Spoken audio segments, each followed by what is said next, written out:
나는 하늘에서 내려온 살아있는 빵이다. 누구든지 이 빵을 먹으면 영원히 살 것이다. 내가 줄 빵은 세상에 생명을 주는 나의 살이다. 라고 예수님께서 말씀을 하십니다. 그랬더니 그 말씀을 들었던 유다인들이 서로 투덜거리면서 논쟁을 하죠. 아니 어떻게 자기 살을 우리에게 먹으라고 줄 수 있단 말인가 하면서 그들은 예수님을 믿지 못합니다. 그런데 오늘 성경 이후에 보면 예수님의 제자들 역시 많은 사람들이 투덜거려요. 도저히 못 들어주겠다. 어떻게 저 말을 들을 수 있는가? 그래서 많은 사람들이 결국은 예수님을 떠나가게 됩니다. 가장 중요한 이 말씀은 어쩌면 예수님 시대뿐만 아니라 지금 우리에게도 해당되는 그런 말씀이죠. 우리가 미사의 참여에서 성체와 성혈을 받아 모시는, 그래서 빵이 예수님의 몸이 되고 물과 포도주가 예수님의 피가 된다는 것은 실체 변화라고 합니다. 이것은 상징이 아니에요. 실제로 그렇게 된다는 거죠. 지금 제대 위에 밀떡이 있고 또 이쪽에 보시면 주수병이라고 해서 포도주하고 물이 있죠. 이게 지금은 그냥 단순한 밀떡과 포도주와 물이지만 이따가 성찬절례할 때 사제가 축성을 하면 무엇이 됩니까? 예수님의 몸과 피가 된다는 것이요. 이것을 믿으십니까? 이것은 당연히 믿어야 하죠. 왜냐하면 이것을 믿는 사람과 믿지 않는 사람은 이 자리에 함께 앉아 있다고 할지라도 존재와 상태 자체가 완전하게 달라지기 때문입니다. 여러분들이 그것을 믿지 않으면 우리는 이 자리에 앉아 있을 필요가 없어요. 왜냐하면 바로 예수님의 몸과 피를 받아 모심으로 인해서 우리는 예수님과 계약을 맺게 되기 때문입니다. 그것을 믿지 않으면 계약을 맺을 수 없고 그것을 믿으면 계약을 맺는다는 거죠. 예수님께서는 당신의 제자들에게 무엇라 하십니까? 너희는 모두 이것을 행하여라 라고 말씀하십니다. 그러면서 당신의 몸과 피를 받아 먹고 받아 마시라고 말씀하시죠. 이러면서 어떤 성사를 세우셨어요? 성체 성사를 세우십니다. 이 성체 성사라는 것은 우리에게 영원한 생명을 줄 뿐만 아니라 바로 우리가 살아가면서도 힘을 얻으면서 살아갈 수 있다는 거죠. 우리는 죄를 지음으로 인해서 이미 세상에 노출되었습니다. 악에 노출되었다는 거죠. 그래서 영원한 생명을 잃어버리고 죽음으로 향해서 가는 존재다. 죽음의 징후라는 것이 무엇이라 했습니까? 세상을 살아가면서 우리가 겪는 고통들이 있죠. 몸의 고통들, 또 마음의 고통들, 정신적인 고통들. 이런 것들은 결핍이기 때문에 일어나는 것이거든요. 우리가 느끼고 있는 슬픔들이나 또는 외로움들, 괴로움들, 이런 것들도 결국은 죽음의 징후라고 말할 수 있습니다. 그렇게 세상에 노출되었기 때문이죠. 이것은 생명력이 떨어지기 때문에 점점 더 그렇게 되는 것입니다. 그러나 우리 인간의 힘으로는 결국 그것을 극복할 수 없어요. 우리의 몸이라는 것은 늙어지기 마련 아닙니까? 병들기 마련입니다. 우리의 정신도 점점 희미해지게 마련이라는 거죠. 이렇게 육신이 점점 더 낡아지고 마지막에는 죽음에 이르는 존재, 그것이 바로 인간입니다. 그러나 예수님께서는 이런 인간에게 영원한 생명을 약속하셨고 살아있을 때조차도 당신의 힘으로 살아갈 수 있는 방법에 대해서 알려주셨다는 거죠. 그것이 바로 무엇입니까? 너희는 모두 이것을 받아 먹어라. 너희는 모두 이것을 받아 마셔라. 나는 하늘에서 내려온 살아있는 빵이다. 나를 먹고 나를 마시는 사람은 영원히 죽지 않고 영원한 생명을 얻을 것이다 라고 거듭해서 말씀하십니다. 그런데 이 말씀을 유다인들도 예수님의 제자들조차도 믿지 못한다는 거죠. 그래서 이제 예수님께서 뭐라고 하시냐면 많은 제자들이 예수님을 떠나갑니다. 예수님의 주위에는 12제자만 있었던 게 아니죠. 72제자도 있었죠. 그 외에 수많은 제자들도 있었어요. 그런데 12제자는 다행히 떠나가지 않습니다. 그럴 때 예수님께서는 당신의 12제자를 보고도 이렇게 말씀하세요. 자, 너희는 어떻게 하겠느냐? 너희도 나를 떠나가겠느냐? 라고 물으십니다. 그랬더니 베드로 사도가 뭐라고 하십니까? 생명의 말씀을 가지고 계시는데 주님을 떠나서 어디로 가겠습니까? 라고 말을 합니다. 아직은 온전치 않지만 그분의 말씀이기 때문에 믿는다는 거죠. 신앙이라는 것은 신비라고 부르고 신비라는 것은 우리가 이해하지 못하지만 바로 체험으로 동참하는 것이라고 말씀을 드렸습니다. 그래서 예수님하고 계약에 있어서 우리가 반드시 지켜야 될 것은 그분의 몸과 피를 받아 모시는 성찬례에 참여한다는 거죠. 그것만으로 계약은 성립돼요. 그런데 우리가 이 지상에서 예수님과 계약을 맺는 예식인 이 미사, 성찬의 전례를 거행하면 이것은 바로 하늘에서도 그렇게 실현된다는 거죠. 지금 이 공간은 지상이죠. 이 공간은 지상입니다. 그러나 우리가 미사를 드리고 있는 순간만큼은 어디하고 연결이 됩니까? 천국과 연결이 된다는 거죠. 그래서 이 미사라는 것은 천상잔치의 참여입니다. 그 어떤 누구도 이 미사의 가치는 절대로 깰 수 없어요. 왜냐하면 예수님께서 십자가 위에서 목숨을 바쳐서 우리를 구원하신 그 값이 이 미사를 통해서 우리에게 전해지기 때문입니다. 거듭 말씀드리지만 미사라는 것은 영원한 생명, 죽은 다음에 천국 가는 것뿐만 아니라 세상에서도 살아갈 힘을 주신다는 거죠. 그래서 성체와 성회를 모시면 내 힘으로 살아가는 것이 아니라 누구의 힘으로? 예수 그리스도의 힘으로 살아간다는 것을 잊지 마세요. 어떤 일이 있든지 성체를 모시기 위해서 최선을 다해야 합니다. 그래서 우리가 예수님에 대해서 어떻게 생각하느냐, 그분이 우리를 얼마나 사랑하시는지 깨닫느냐에 따라서 우리 삶은 바뀔 수밖에 없어요. 예수님을 우리가 뭐라고 부릅니까? 여러 가지 부르는 칭호가 있죠. 하느님의 어린 양이라는 칭호도 있어요. 그리고 사랑 깊은 펠리칸이라는 말도 있습니다. 보통 우리가 펠리칸이라고 하면 페리카나가 많이 떠오르시죠? 페리카나 그러면 뭐가 떠오르세요? 치킨이 떠오르시잖아요. 그죠? 그래가지고 저도 옛날부터 페리카나 그래가지고 페리카나 그러면 괜히 이 치킨이 떠오르지만 사실 펠리칸이라는 새는 어떻습니까? 이렇게 부리 밑에 주머니를 가지고 있죠. 그래서 거기에다 물고기도 담고 여러 가지 담았다가 보관하기도 해요. 그런데 하루는 이 펠리칸이 새끼를 낳고 새끼들에게 벌레를 잡아주기 위해서 이제 나가서 먹이를 구해 왔습니다. 그리고 먹여놓고 또 먹이를 구하러 밖으로 나갔어요. 그런데 그것을 지켜보던 독사 한 마리가 둥지 안으로 들어갑니다. 독사가 펠리칸의 새끼들을 되게 좋아한대요. 왜냐하면 피가 진하고 아주 맛있어가지고 인이 박힌다고 합니다. 그래서 한번 그 맛을 보면 아주 환장을 한대요.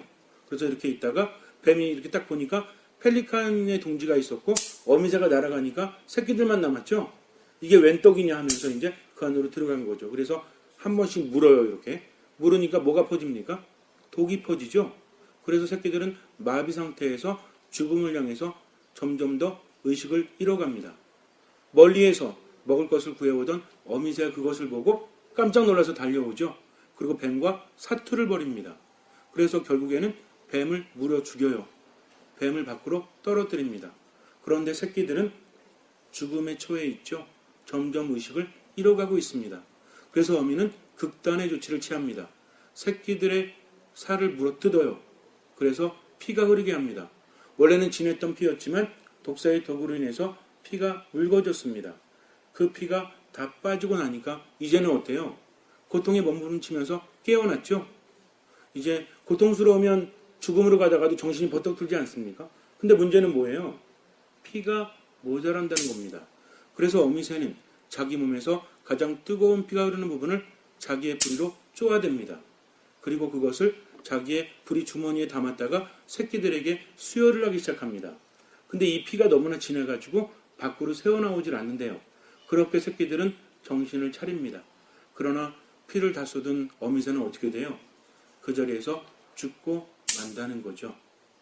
그래서 토마스 아퀴나스 성인은 바로 이 장면을 보면서 예수님을 향한 성체 찬미가를 만들죠. 그래서 우리가 뭐라고 합니까? 사랑 깊은 펠리칸 주 예수님 더러운 저 당신 피로 씻어주소서. 그 한 방울만으로도 온 세상을 세상 모든 죄악에서 구해내시리이다 라고 하는 우리가 성체 강복이나 성시간 때 하는 기도 있죠. 성 토마스 성체 찬미가라고 합니다. 이 아름다운 기도문을 만들어냈다는 거죠. 자, 성체 성사를 무슨 성사라고 할까요? 한번 마음이 가는 대로 한번 대답해 보세요. 예수님의 성체 안에는 우리를 향한 무한한 사랑이 담겨져 있죠. 바로 어미 펠리칸이 자기의 새끼들을 피를 흘려서 구한 것처럼 예수님께서도 십자가의 죽음으로 우리를 구원하셨습니다. 그 구원은 당대 사람들뿐만 아니라 지금 우리에게도 전해지고 있다는 거죠. 그것은 무엇입니까? 예수님께서는 펠리칸 어미새가 자기의 새끼들을 너무나 사랑해서 바로 자기의 목숨을 내어줄 정도로 사랑했기 때문에 내어준 거죠. 예수님께서는 온 세상을 너무나 사랑하셔서 당신의 목숨을 십자가 위에 내어놓고 인간을 죽은 후부터 구원하셨습니다. 그러면 성체성사를 뭐뭐의 성사라고 하겠습니까? 그렇죠. 사랑의 성사라고 불러요. 그래서 여러분들은 사랑의 성사라고 말하면 뭘 생각하시면 돼요? 펠리칸을 생각하시면 돼요. 자신의 피를 내어줌으로 구원하신 예수님을 의미하는 게 바로 사랑의 성사라는 거죠. 근데 중요한 것은 왜 예수님께서는 돌아가시기 전에 최후의 만찬하시면서 성체 성사를 세우셨을까요? 마지막으로 계약을 맺으신 거죠. 예수님께서 오셔서 그냥 구원하신 것은 당대 사람들에게는 해당되지 않습니까? 그러나 우리에게는 해당되는 증거가 없잖아요. 그렇기 때문에 예수님께서는 십자가 위에서 우리를 위해서 구원하신 모든 것을 무엇을 통해서 계속 주겠다?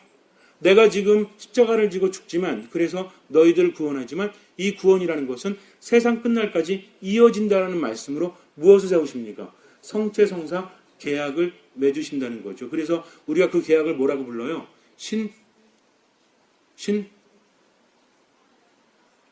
자, 출애굽할 때 이제 구약에서 출애굽의 계약을 맺죠. 그래서 파스카 신비라고 하죠. 파스카가 뭐예요? 패스오버죠. 그래서 이집트에서 떠나갈 때 문설주에다 양의 피를 바른 그 집은 마다들을 살려주지 않습니까? 근데 안 바른 집은 다 어떻게 했어요? 다 죽이죠. 그러다가 죽음의 천사들이 다 치고 죽이다가 갑자기 딱 왔더니 문설주에 뭐가 발라져 있어? 어린 양의 피가 발라져 있어요. 그럼 어떻게 했어요? 거르고 지나갔죠. 영어로 뭐라고 합니까? 패스오버라고 하잖아요. 이거를 파스카라고 부릅니다. 그래서 파스카 신비라는 것은 바로 이렇게 거르고 지나간다는 신비를 의미해요. 그래서 우리가 옛날에 구약에서는 출애굽에서 하느님께서 이스라엘 백성과 맺으신 계약을 구약이라고 부르죠. 구약 성서라고 부르는 겁니다. 구약 성서의 기본은 뭐예요? 하느님과 이스라엘 백성이 맺으신 계약을 기점으로 천지 창조부터 계속 이야기 되어지고 있죠. 그런데 예수님께서 새로 맺으신 그 계약은 뭐라고 불러요? 이게 신약입니다. 우리가 구약 성경 가지고 있고 신약 성경 가지고 있지만 이 구약이 뭘까? 신약이 뭘까? 구약은 뭐 옛날 약이고 신약은 요새 새로 개발된 신약입니까? 이런 게 아니라 옛날 약속과 지금의 약속이라는 거죠. 모든 성경 말씀이 이 약속 안에서 이루어집니다. 그러니까 우리는 성경을 읽으면서 그 약속을 이행할 수 있는 계약을 해야 될 거 아니에요. 성경만 있는다고 해서 계약이 이루어집니까? 그렇지 않거든요. 근데 예수님께서 이제 계약을 맺자는 거죠. 우리가 서로 사랑하면 결혼하죠.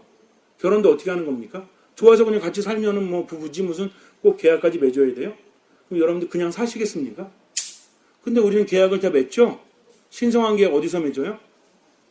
물론 우리 신자들은 성당에서 맺죠. 원래 성당에서 하는 게 결혼의 시작이었었어요. 그런 예식들이. 지금은 예식장에서 하지만 그래서 서로 뭐 이렇게 나는 뭐 검은 머리 파뿌리가 뭐 사랑하겠습니까? 뭐 이런 거 있잖아요. 이게 원래 성당에서 뭐 합니까?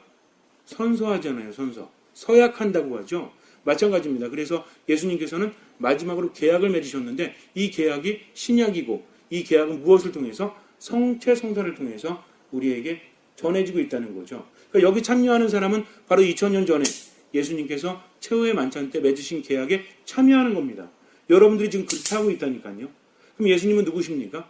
온전한 인간이시면서 온전한 하느님이시죠. 모든 권한을 아버지께로부터 받은 성자 그리스도이십니다. 그분의 말씀은 지상에서만 통하는 것이 아니라 어디서도 통해요? 하늘에서도 통한다는 거죠. 여기서 예수님과 계약을 맺으면 이미 하늘나라에 참여하고 있다는 겁니다. 이렇게 대단한 것이거든요. 그래서 예수님의 몸과 피를 받아 모시면 영원한 생명을 얻을 수 있을 뿐만 아니라 세상을 살아갈 수 있는 힘도 얻을 수 있다는 겁니다. 그럼 이 계약에 어떻게 참여해야 돼요? 여러분들이 하는 기도가 바로 하늘로 전해진다면 우리는 어떻게 기도해야 됩니까? 미사의 각 부분에 대한 해설은 나중에 해드리겠지만 어느 부분도 결코 흘려보낼 부분이 없어요. 여러분들이 거룩하시도다 이야기하죠? 알렐루야 이야기하죠? 여러분들이 또 대형광성을 부르지 않습니까? 또 하느님의 어린 양이라고 부르지 않습니까? 이것은요 엄청난 말입니다. 그냥 할 수 있는 말이 아니라 내 영혼을 담아서 계약을 맺고 있단 말이에요. 그래서 우리는 거기에 집중해서 함께 깨어서 미사를 봉헌해야 합니다. 그럴 때 우리는 천상 시민이 될 수 있는 거죠. 여러분들 그리스도의 향기 한번 펴보세요. 그리스도의 향기를 펴보세요. 이번 주에는 제가 내면에 똑같은 내용들을 실었습니다. 그래서 일면 새로운 내용을 심은 것이 아니라 여러분들이 좀 아셨으면 좋겠어요. 이 미사가 어떤 것인지 딱 보시면 미사에 관하여 지상 천국, 미사성제 스콧한 이렇게 나와 있습니다. 미사성제라는 것은 거룩한 제사라는 거죠. 개신교 목사였던 분이 미사성제에 대해서 체험하고 연구한 것을 기록한 책 중에서 일부를 발췌했습니다. 우리가 땅 위에서 기념하는 예식은 천상 예식의 신비로운 참여이다라고 교황 요한 바오로 2세께서 말씀하셨죠. 그래서 우리가 땅 위에서 기념하는 이 미사는 무엇이다? 천상 예식의 신비로운 참여이다라는 것을 아시면 되겠습니다. 세 번째 줄 넘어가시면 나는 미사에 참여하는 것은 그 미사의 음악 양식이나 열정적인 설교와는 관계없이 천국에 가는 것이라고 주장한다. 이렇게 말합니다. 그래서 우리 아름다운 성가대 또 사제들의 강론 이런 것들을 제외하고라도 미사 자체만으로도 어디로 가는 거다?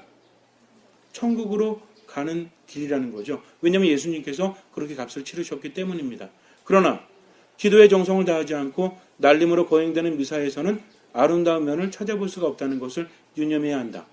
중요합니다. 아무리 은총이 많이 쏟아진다고 할지라도 내가 노력하지 않으면 그 은총을 받을 수 없다는 거죠. 딴 데는 몰라도 미사 시간에는 열심히 기도하십시오. 열심히 성가를 부르십시오. 우리 본당 성가대가 요새 일주일에 몇 번 연습하는지 아세요? 일주일에 3번씩 연습해요. 사제관에서 다 들립니다. 지금은 대안젤리스 하고 있구나. 지금은 성인호칭기도 하고 있구나. 지금 뭐 하고 있긴 다 들려요. 일주일에 3번씩 왜 와서 하시겠습니까? 어떤 분이 좀 늦게 오시길래 마당에서 제가 만났어요. 그래서 여쭤봤습니다. 아니 일주일에 3번 좀 힘들지 않으세요? 그랬더니 뭐라는지 아세요? 기쁘시대요. 그렇게 할 수 있음이. 자, 거룩한 미사를 봉헌하기 위해서 이렇게 노력을 합니다. 그렇다면 참여하는 우리는 어떤 노력을 하고 있는가? 맨날 일이 안 된다고 하느님께서 기도를 안 들어주신다고 하느님 탓하지만 말고 이 거룩한 미사에 어떻게 참여하는지 한번 생각해 보세요. 만약에 온 몸과 마음을 다해서 정말 적극적으로 미사에 참여하는데 은총이 없다? 그럼 하느님께 따지십시오. 그러나 따지기 전에 먼저 내가 어떻게 미사 참여하는지 돌아보도록 하세요. 미사에는 어떤 참된 진리, 우리 몸 안에서 뛰고 있는 심장처럼 중요한 어떤 사실이 있다. 그것은 바로 무엇이다? 모든 미사는 지상의 천국이라는 것이다. 그 당시 나는 개신교 목사였다. 나는 미사를 경험하기 위해서 이름을 드러내지 않고 평복 차림으로 밀워키의 한 가톨릭 성당에 살금살금 들어갔다. 그것은 호기심 때문이었는데 그 호기심이 건전한지 아닌지는 알 수가 없었다. 나는 초대 그리스도교 신자들의 성서를 연구했었고 예식, 성찬식, 봉헌에 관한 수많은 가르침을 찾아냈었다. 우리가 초대교회를 보면요. 그때 성경이라든지 문서들을 보면 성찬예에 관해서 굉장히 중요하게 말하고 있습니다. 그래서 바오로 사도도 말하죠. 성찬예에 참여하기 위한 자세 이런 거에 대해서 이야기하고 있지 않습니까? 그래서 다른 그리스도교회에서도 성찬에 대해서 굉장히 많이 연구하고 이렇게 하고 있지만 결국은 어디로 돌아갈 수밖에 없어요? 미사로 돌아갈 수밖에 없어요. 초대교회 신자들은 왜 성찬예를 거행했습니까? 심심해서? 한 말씀 때문이죠. 너희는 이것을 행하여라 라고 말씀하신 예수님의 최후의 만찬 때문에 바로 그 예식을 거행하기 시작한 거죠. 그것이 무엇입니까? 바로 이 미사라는 거죠. 하지만 초대교회 그리스도교 신자들을 위한 성서, 다른 무엇보다 내가 사랑했던 성서는 오늘날 가톨릭 신자들이 미사라고 부르는 그 사건 없이는 이해될 수가 없었다. 그래서 나는 그리스도인들에 대해서 알고 싶었다. 이 미사라는 것은 2000년간 우리에게 이어지기 때문에 결코 무시할 수가 없어요. 학자들도. 그러나 미사 예식에 대한 아무런 지식이 없었으므로 직접 가서 보는 학문적 체험이라는 방법을 택하기로 했다. 이 목사님은 공부를 많이 하신 분입니다. 그래서 성찬에 대해서 연구하다 보니까 어쩔 수 없이 미사로 귀결된다는 거죠. 근데 미사가 어떻게 이루어지는지 모르고 있죠. 옛날에 배웠을 때는 미사는 우상숭배다 이렇게만 배우셨대요. 근데 연구하다 보니까 미사로 돌아갈 수밖에 없었고 그래서 내가 직접 확인해야 해서 그렇게 간 거죠. 물론 나는 무릎을 꿇지도 않겠고 어떤 종류의 우상숭배에도 가담하지 않겠다고 맹세했다. 나는 눈에 띄지 않게 숨듯이 성당 안의 맨 끝줄 장기의 의자에 앉았다. 내 앞에는 여러 연령층의 남녀 신자들이 줄지어 앉아 있었다. 그들이 기도에 집중하고 있는 모습과 무릎을 굽혀 절하는 것이 내게는 매우 인상적이었다. 그때 종이 울렸다. 사제가 연문에서 나와 제단으로 갈 때 모두가 일어났다. 나는 망설였지만 계속 앉아 있었다. 여러분들 입당할 때 어떻게 하고 계세요? 일어나 계시죠? 왜 일어나세요? 일어나라고 하니까? 이게 아니에요. 처음 온 분들이 볼 때는 지금 이상한 겁니다. 왜? 앉아있다가 다 일어나거든요. 모두가 일어났다는 것은 의미가 있어요? 없어요? 근데 이걸 누구만 몰라? 우리만 몰라. 딴 사람들은 모두가 일어나네 하면서 눈이 희둥그레져 쳐다보는데 우리는 어때요? 미사 시간에 졸면서도 할 건 다 하죠. 아주 대단한 능력이에요. 이렇게 하다가도 일어날 때 일어나, 무릎 꿇을 때 무릎 꿇어, 앉아. 제가 가끔 어떤 신자분들 보면 기가 막힙니다. 분명히 졸고 있거든, 자고 있거든요. 근데 자 이제 뭐 일어나면 또 딱 일어나가지고 이렇게 하세요. 또 이렇게. 그러다가 무릎 꿇을 때도 이렇게 무릎 꿇으세요. 아주 기가 막힌 신비 체험을 하고 있어요.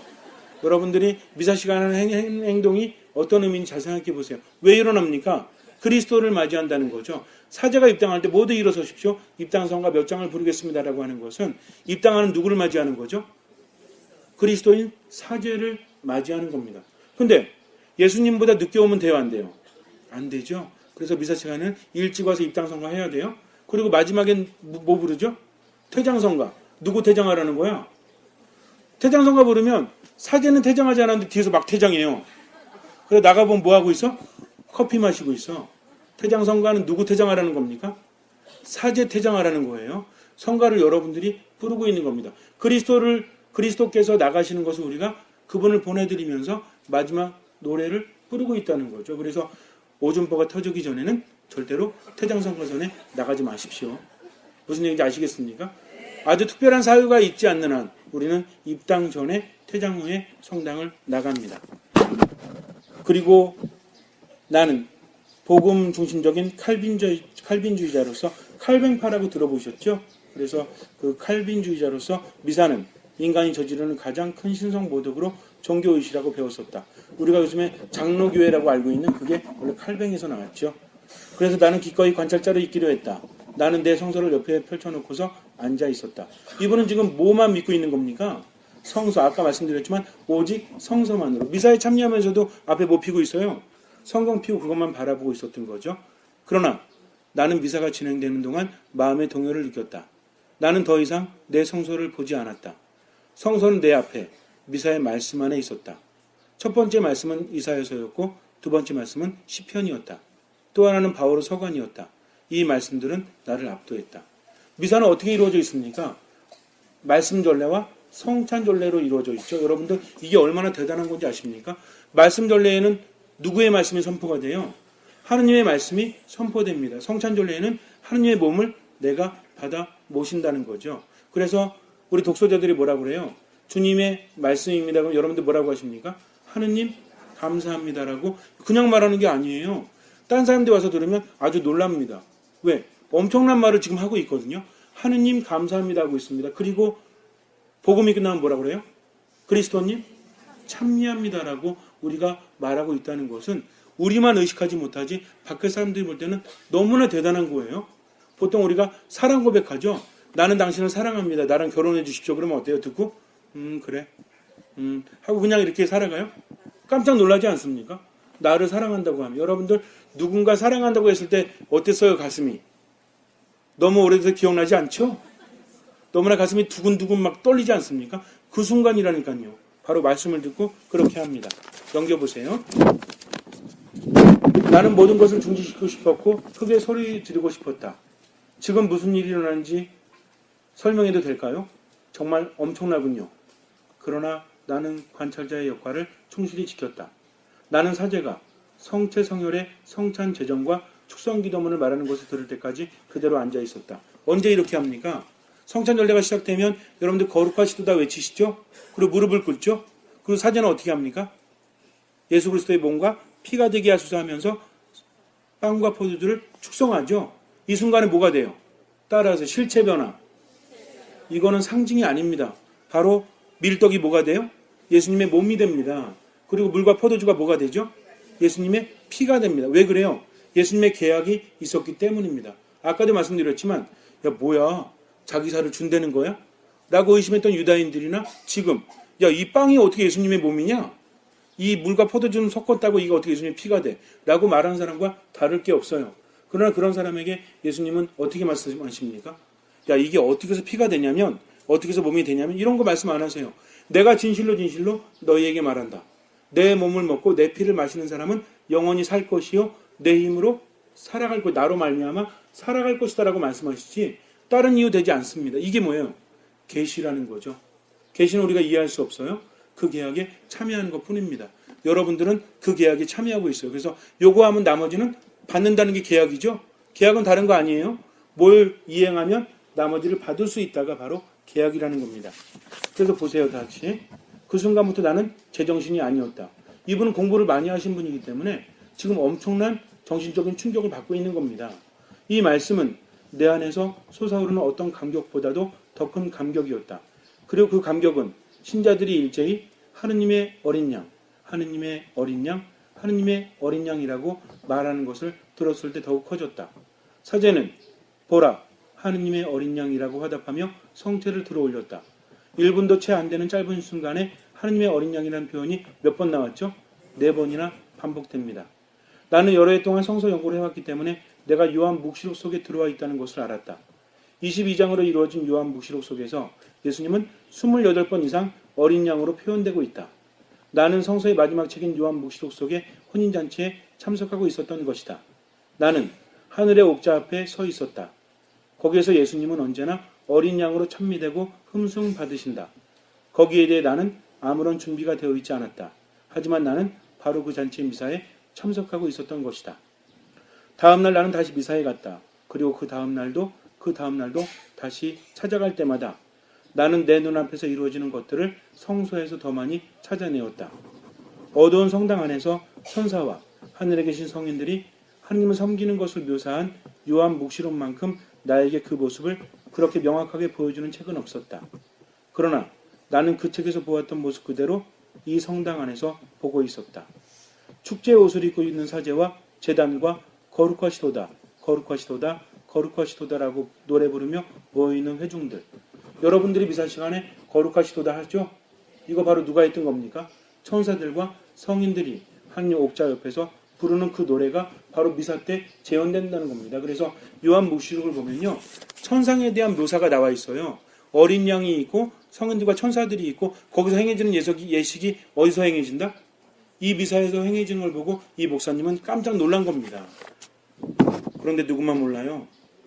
우리만 몰라. 나는 분향 연기를 보았으며 천사들과 성인들의 중재 기도를 들었다. 나는 알렐루야를 함께 불렀다. 알렐루야가 무슨 뜻입니까? 찬미하라 하느님을. 그래서 알렐루야 알렐루야 알렐루야는 찬미하라 찬미하라 찬미하라 하느님을. 야가 야훼예요. 알렐루가 찬미하라는 뜻입니다.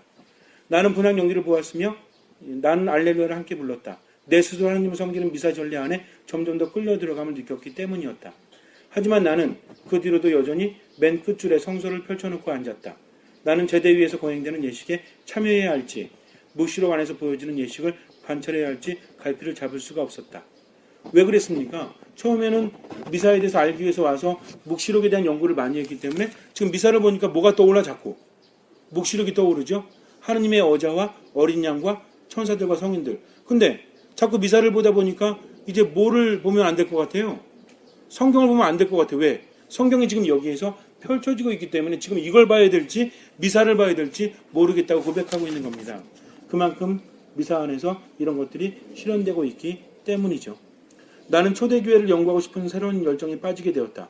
나는 아침마다 초대 주교들, 교부들이 발견한 것과 같은 것을 발견했다. 교부들은 전례를 이해하는 열쇠로 묵시록을 이해하는 열쇠로 전례를 연구했다. 여러분들이 지금 하고 있는 전례는요, 묵시록을 바탕으로 형성되어진 겁니다. 실제로 그래요. 그래서 이 안에서 우리는 하느님의 도성에 있는 천사들과 성인들이 되는 거죠. 그러자 그리스도 신자이며 학자였던 내게 놀라운 일이 일어났다. 성서의 묵시록이 내게 가장 수수께로 보였던 그 책이 이제는 내 신앙의 본질적인 기초를 다져주었다. 다시 말해서 하느님의 거룩한 백성을 표시하는 하느님과의 유대 관계인 계약의 의미를 더욱 깊이 이해하도록 해주었다. 또한 가장 큰 신선 모독으로 보였던 미사가 이제는 하느님의 계약을 확증하는 사건으로 보였다. 이것은 새롭고 영원한 계약을 맺는 내 피의 잔이니. 이 모든 깨달음에 나는 아주 혼란스러웠다. 오랫동안 나는 요한 묵시록을 이해하고자 노력해왔다. 나는 그 책이 일종의 암호화된 메시지라고 생각했었다. 지금도 그러죠. 그래서 666이라는 숫자, 요한 묵시록에 나오는 여러 가지 상징과 비유들에 대해서 이 사람은 암호로만 생각을 했던 거죠. 근데 이게 어디서 일어나고 있죠? 이 미사 안에서 일어나고 있다는 거죠. 세상 종말과 천국에서의 전례와 우리 그리스도인들이 이 지상에서 경험할 수 없는 어떤 것에 대한 메시지라고. 그러나 나는 2주 동안 매일 미사에 참여하면서 이렇게 부르짖고 싶은 충동이 생겼다. 함께 읽어보도록 하겠습니다. 시작. 들어보십시오. 당신들이 지금 있는 곳이 요한묵시록의 어디쯤인지를 알려주겠습니다. 요한묵시록 4장 8절을 열어보십시오. 당신들은 바로 지금 하늘나라에 있습니다. 라고 말하고 있습니다. 이 목사님은요, 그냥 목사님이 아니에요. 성서를 연구하던 학자였습니다. 그렇기 때문에 마음을 열 수 있었던 거죠. 이 미사를 통해서 얼마나 가슴이 뛰었으면, 얼마나 새로운 사실에 기쁨에 벅찼으면 이렇게 외치고 싶었겠습니까? 그러니까 우리가 지상에서 미사를 하고 있는 이 순간은 어디에 있는 거다? 천국에 있다. 근데 누구만 몰라? 우리만 몰라. 그래서 안타까운 겁니다. 그래서 여러분들께 말씀드리고 싶은 것은 딴 건 몰라도요, 미사는 목숨 걸고 하세요. 이 미사의 값이라는 것은 그 무엇과도 비길 수가 없기 때문입니다. 미사만 열심히 해도 예수님께서 보증하셨죠. 열심히 기도하면 구원해 주리라? 이런 보증 없습니다. 뭐 일주일에 3일씩 밤새면 예수님께서 구원해 주신다? 이거 없어요. 그러나 예수님께서 너희들을 구원해 주고 너에게 힘을 주겠다. 뭐라면? 내 몸을 먹고 내 피를 받아 마시면. 확실하지 않습니까? 이걸 우리가 이 보화를 가지고 있어요. 근데 미사 참여율 우리나라 30%? 아무리 딴 게 대단하다고 할지라도 이 미사만큼은 내가 아무리 중난이 있더라도 목숨 걸고 참여해야 되는데 이 미사의 값을 모르니까. 어떤 분들은 그래요. 뭐 나중에 천국 가는 거 있는지 없는지도 모르는데 뭐 나중에 죽을 때 회개하면 되지. 우리가 신앙을 갖는 것은 죽을 때 회개하기 위해서 갖는 게 아닙니다. 언제를 위해서 가져요? 지금을. 지금 삶 안 힘드세요? 고통이 없습니까? 괴로움이 없습니까? 많이 가졌다고 해서 안 힘들고 없다고 해서 힘들고 그렇습니까? 인간의 삶이라는 것은 고통과 아픔으로 얼룩져 있죠. 계속 그렇지 않아요? 다 편해도 마음 상하는 일이 얼마나 많아요. 그러나 그런 모든 치유를 주님께서 하신다니까요. 이제는 내가 살아가는 것이 아니라 주님으로 말미암아 살아갈 수 있는 힘이 어디 있습니까? 그분의 몸을 받아 먹고 피를 받아 모시면 무엇입니까? 바로 이 거룩한 미사라는 거죠. 그래서 나머지 부분은 집에 가서 읽어보시고요. 혹시라도 여기에 더 알고 싶다 그러면 맨 뒤에 제가 출처 심어놨습니다. 그래서 한국어판 어린 양의 만찬이라는 책을 보시면 돼요. 거기 나오니까 그거 읽어보시고 미사 참여 열심히 하면 됩니다. 그래서 오늘 약속 하나 하셔야 돼요. 이제 다음 주부터는 성당에 들어가죠? 여름에는 시원할까요? 아니면 더울까요? 8마력의 에어컨이 우리를 기다리고 있습니다. 그리고 겨울에는 따뜻합니다. 그러나 이제는 우리가 주님의 거룩한 성전에 들어간다는 마음으로 새롭게 해야 되니까 이거 약속하셔야 돼요. 딴 거는 몰라도 주일날 성당에 갈 옷은 금요일날 마련한다. 아시겠습니까?